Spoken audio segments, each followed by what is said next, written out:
Vítaj v kurze PPC špecialista 5000.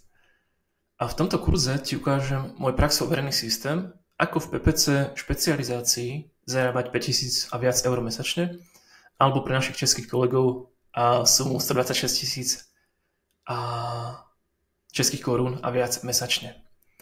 Volám sa Ľubomír Varga a tento kurz je súčasťou Performance Akadémie. Poďme na to.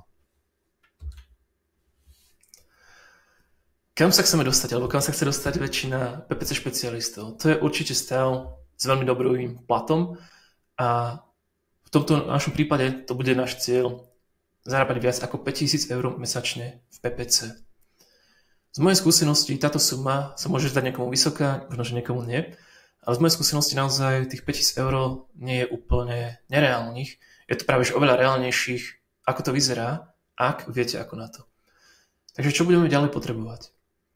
Budeme potrebovať vedomosti, ako získať klientov. Takisto budeme potrebovať bod 2, je PPC know-how, ktoré nám pomôže v práci. A budeme tiež potrebovať pár stratégií, čo funguje, čo nefunguje, na čo sa zamerať, na čo sa nezamerať a ako to celé nabústovať ešte viacej. A všetky tieto veci sa naučíme v tomto kurze.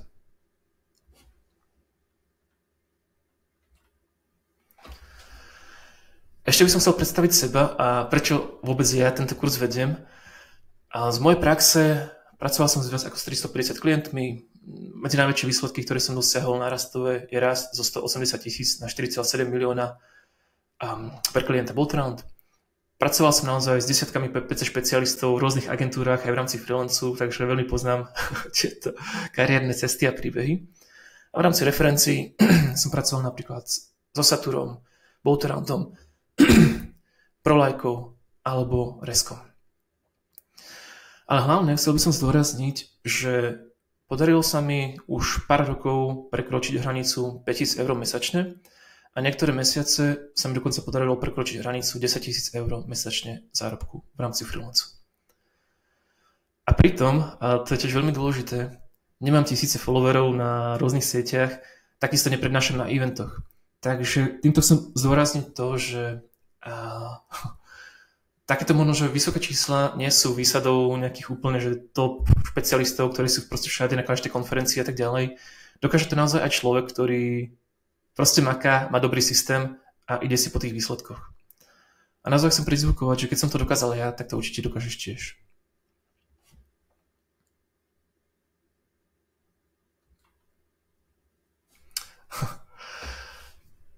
V tomto bode, alebo najprv si teda povedzme, že prečo vlastne každý nezarába tých 5000 a viac eur mesačne, hej, že prečo väčšina špecialistov, hlavne freelancerov v rámci PPC zápasí v svojej kariére, aj zarobiť viacej, aj s klientmi a tak ďalej.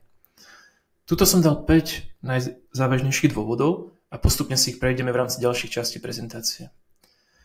Takže čo bráni špecialistom naozaj zarábať viacej? Bod číslo 1 je určite práca len v agentúre. Bod číslo 2 je, že si nedokážu získať dostatočný objem klientov. Bod číslo 3 je, že si nedokážu zase potom udržať, keď získajú nejakých kvalitných klientov, hlavne tých takých náročnejších, ale ktoré aj platia viacej. Bod číslo 4 je, že im chýba know-how pre ďalšie služby, ktoré by mohli účtovať a teda predávať klientovi. To je veľmi dôležité. A ten taký nepoviem, že najzávažnejší, ale bod s najväčším potenciálom je to, že väčšina PPC špecialistov nevie, ako získať alebo ako sa dostať k premium klientov. Čo sú premium klienti, to takisto vysvetlím v ďalšej časti prezentácie.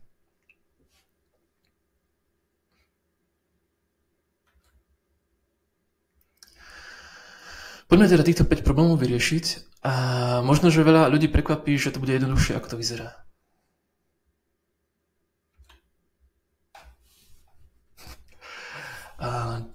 Tento slajd je taký komplexnejší, ale je extrémne dôležitý.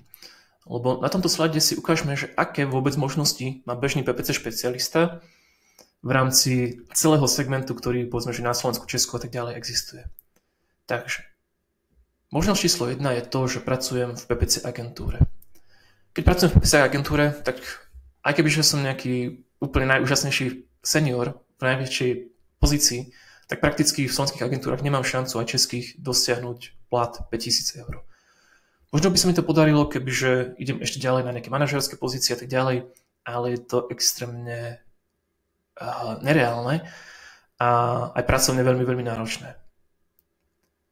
Druhá veľmi bežná varianta, s ktorou pracujú PPC špecialisti, je to, že sa zamestnám nie v agentúre, ale u nejakého väčšieho klienta, kde mu ja spravujem celé PPC na full time. Ani v tejto pozícii na Slovensku nepoznám prípady, že by dokázal PPC špecialista zarobiť 5 000 eur a viac. Väčšinou tie bežné firmy ponúknú PPC špecialistovi o niečo množe viacej, ako je v agentúre, aby ho dokázali prilákať, ale určite nie nejaké násobne vyššie sumy. Dobre, v ďalších bodoch sa už teda dostávame do riešení, ktoré sú pre nás oveľa zaujímavejšie a kde ten potenciál existuje.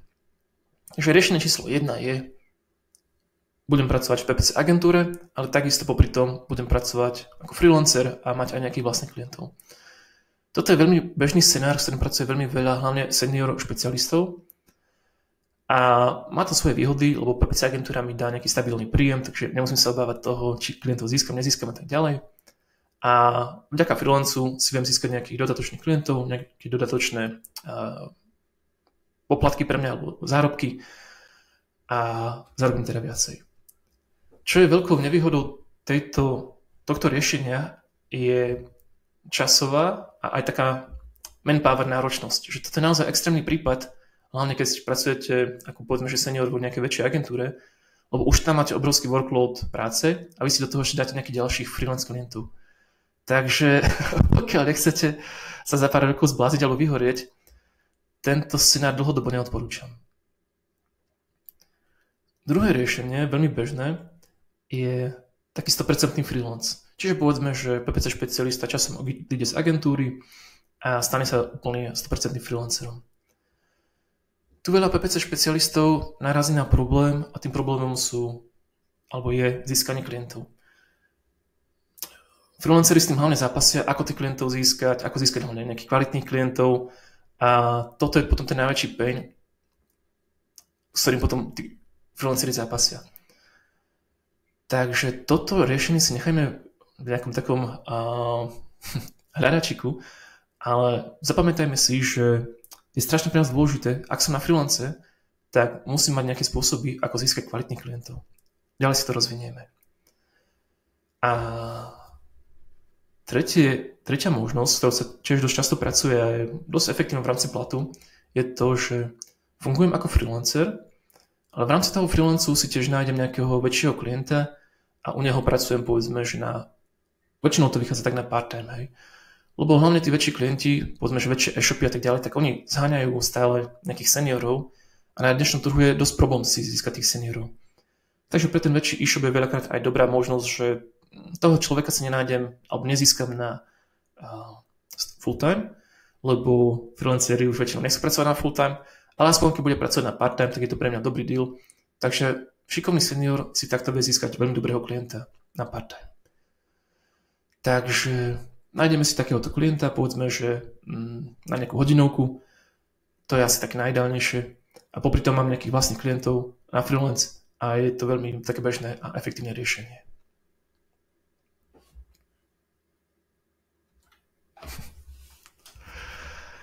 A v mojej praxi sa ma strašne často pýtajú freelanceri, a čo vlastná agentúra? Prečo som si nezaložil vlastnú agentúru? Či plánujem založiť vlastnú agentúru?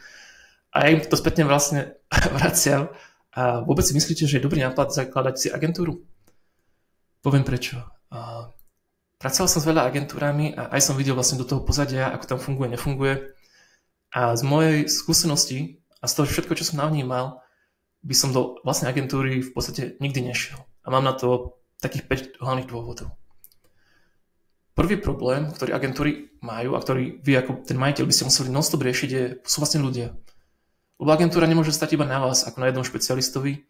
Časom už bude treba nejakých ďalších ľudí, povedzme, že juniorov alebo ďalších seniorov. A bežnou praxou je vlastne to, že títo ľudia proste odchádzajú.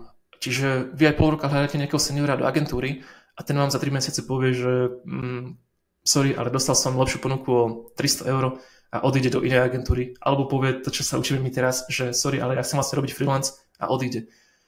Čiže agentúry non-stop zápasia s ľuďmi, hej, že mať kvalitných ľudí a udržať si kvalitných ľudí a hlavne, keď to väčšinou stojí na jednom, dvoch kvalitných ľuďoch, čo je bežné, lebo peniaze nepustia, tak keď vám tento človek odíde, tak je to pre vás zásadný problém, až by som povedal, že problém prežitia agentúry.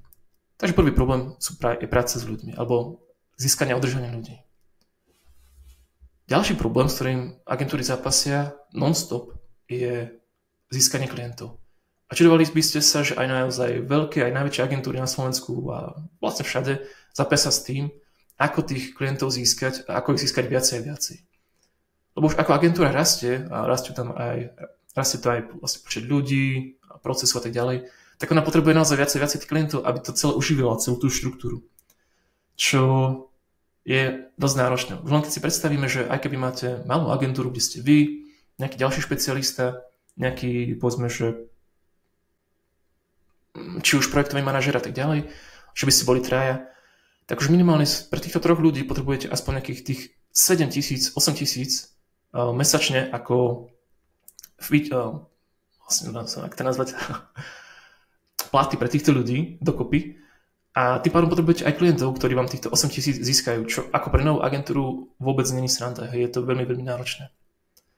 Na to sa vlastne dostávame k bodu číslo 3 a tým sú financie. Čiže vyplácanie ľudí, aby to sedelo s klientmi a tak ďalej. Agentúry non-stop zápasia vlastne aj s problémom financií. Pre vás ako potom majiteľa tej agentúry vychádza potom ďalší bod a to je vlastne komplexnosť toho celého a stres. Lebo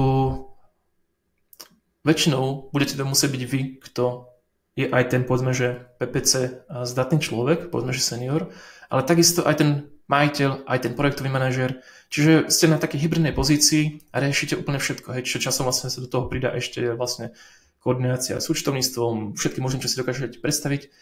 A zrazu veľakrát sa aj zahltíte oveľa inými vecami, ako si na začiatku chceli. Čiže tá komplexnosť v týchto PPC agentúrach, hlavne pre tie vrcholové pozície, pre tých majiteľov a lídrov, je naozaj veľmi, veľmi veľká a zaťažujúca. No a potom vlastne z toho vychádzajú aj nejaké výhľadky. Čo môžete očakávať za 3 roky, za 5 rokov, za 10 rokov. Takže v rámci mojej praxe rozhodne nemôžete očakávať za nejaké 3-4 roky, že sa dostanete do stavu, keď si iba vyložíte nohy na stôl, žiadna práca a budete zarábať 5 000 eur mesačne. To je skoro nereálne. Je tam veľmi malá šanca, že toto sa stane. Skôr vaša výhľadka na najbližších 10 rokov je to, že budete iba makať, aby ste tú agentúru dokázali rásť, no vlastne by rástla. A možno, že s výhľadkou tam, že za tých 10 rokov sa vám tá ziskovosť nejak vráti. Ale je dosť reálne, že za tých 10 rokov už prekonáte 2 infarkty a je to naozaj veľmi zaťažujúca práca. Takže, späť k realite. Ja osobne agentúru nikomu neodporúčam zakladať a oveľa z môjho pohľadu efektívnejší model alebo fungovania je to, čo učím v tomto kurze, a to je hlavne freelance cesta alebo taká hybridná freelance cesta, kde aj ten stres je menší, finančné odnútenie je väčšie a vlastne aj taká osobná sloboda je oveľa, oveľa väčšia.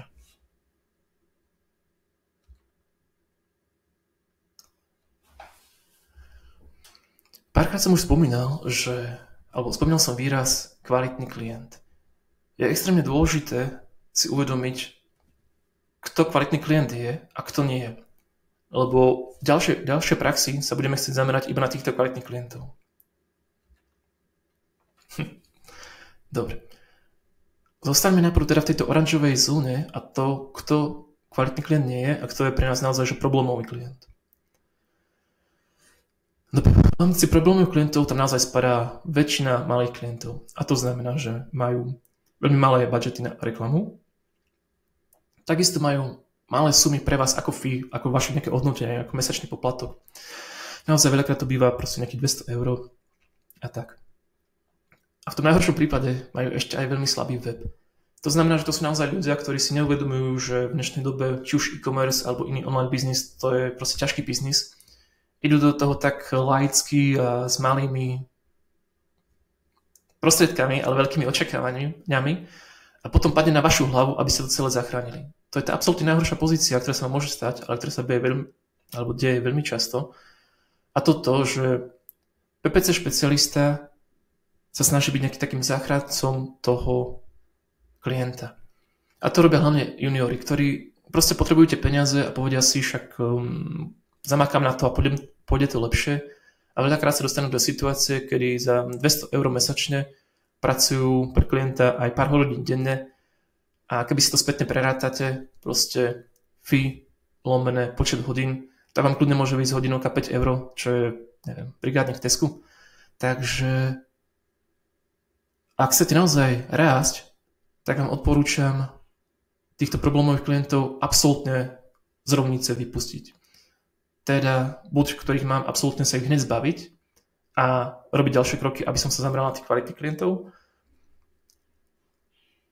A to je asi to riešenie. Lebo kvalitný klient, to sa vlastne nebavíme o tom, že ten klient musí byť nejaký dream, že všetko tam funguje ideálne. Nie. Úplne stačí, aby mal dostatočné budžety, teda na marketing, aby bol aj ochotný vám zaplatiť reálne trhové fíčko, hej, čiže povedzme, že tých 500 plus minus eur za channel v rámci Slovenska. A má takisto dobre fungujúci web. Takže vlastne web, ktorý dokáže predávať, nie sú tam nejaké zásadné chyby, ktorý dokáže aj ďalej vyvíjať, že má na to budget a má na to nejaké možnosti. Možno niekomu príde, ale takýchto klientov je málo, alebo ťažko sa s nimi zostať. Nie. Takýchto klientov je veľa a dá sa k ním zostať, keď už prejdete si určité kroky. A ďalej si povieme, že čo presne.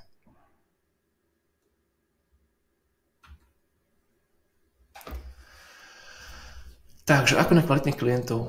Ako na kvalitných klientov je spojené aj s problémom číslo 2 v rámci tej 5000 eur kariérnej cesty. A to je, že získať klientov je v dnešnej dobe extrémne ťažké a hlavne veľa špecialistov aj agentúr nevie ako na to. Takže som veľmi rád, že sa mi po rokoch testovania a praxe podarilo nájsť spôsoby, ktoré naozaj fungujú a tieto spôsoby vám teraz ukážem. Takže v tomto zozname vidíte 10 spôsobov, ktoré z mojej praxe fungujú. Niektoré fungujú lepšie, niektoré fungujú horšie. To znamená, že niektoré prinášajú kvalitnejšie lídy, niektoré prinášajú menej kvalitné lídy. Niektoré lídy sú lacnejšie, niektoré drahšie. Niečo funguje rýchlejšie, niečo pomalšie.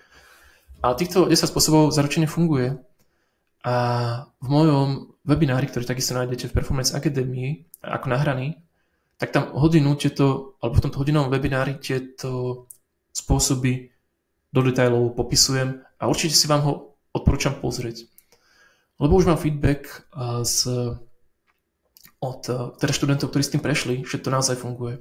Že sa im podarilo odvtedy, ako to používajú, získať nových klientov a že je to oveľa jednoduchšie, ako to bolo predtým. Takže, aké sú tie spôsoby? Veľmi v krátkosti. Ide o PPC reklamu. To je z mojej skúsenosti taký najviac používaný, ale veľmi triky spôsob. Potom je to postovanie, ktoré je aj skvelé v rámci takého budovania tej autority. Potom sú audity. Tu by som chcel chvíľku zostať a naozaj ich tak zdôrazniť, že audity sú v dnešnej dobe najlepší spôsob, ako získať klientov, aj najrýchlejší. Len potrebujete vedieť, ako ich robiť správne, a to teda tak, aby ste naozaj našli tie zásadné chyby, aby ste neposielali iba omačky a aby ste teda získali ten pozitívny feedback od toho klienta.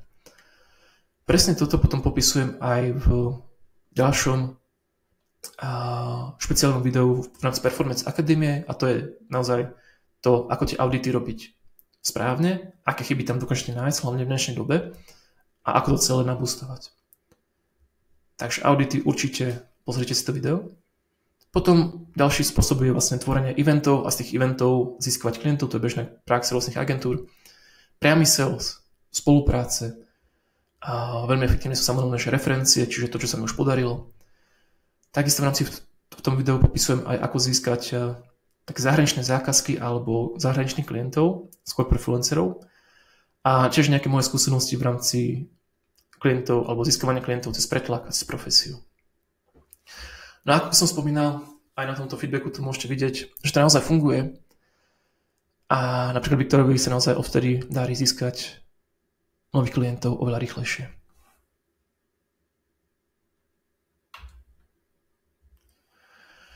Freelancerom to asi nemusím zdôrazňovať, ale možno, že pre iných PPC špecialistov naozaj bod, keď dokážete nejak stabilne získať nových klientov, je pre vás totálny game changer. Lebo s čím zápasí väčšina freelancerov, vlastne agentúr, je to, že nevedia nájsť nových klientov, alebo ten prísun nových klientov a tým pádom sú zafixovaní na nejakých aj malých klientoch, aj na problematických klientoch a celé je to proste taký pain. A keď si neviete nájsť klienta, keď sa aj obávate, že čo bude možno za mesiac, za dva, bude mať vôbec peniaze na prežitie a tak ďalej, tak je to dosť ťažká situácia, ale v momente, keď sa to naučíte robiť dobre, tak sa vám otvoria možnosti oveľa, oveľa väčšie.